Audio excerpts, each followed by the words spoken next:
So hey everyone, welcome back to another quick and very interesting tutorial. In this quick tutorial, I'm going to show you how you can fix the issue of high RAM usage or you can say high memory usage on your laptop. Now in order to fix that, in the start menu, simply search for Task Manager right there. Open the Task Manager. Now once it gets open, you will notice the multiple sections right there.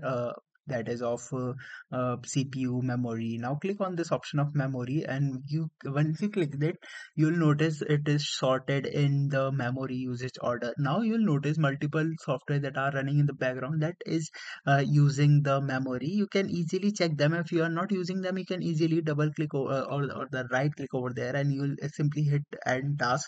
Now what it does is simply stop that particular process, and that will free up your memory. Alright, so that's it for this tutorial. I hope this video will be helpful for you. Make sure to hit the like button and subscribe button for more such helpful and interesting tutorials. See you in the next one. Take care.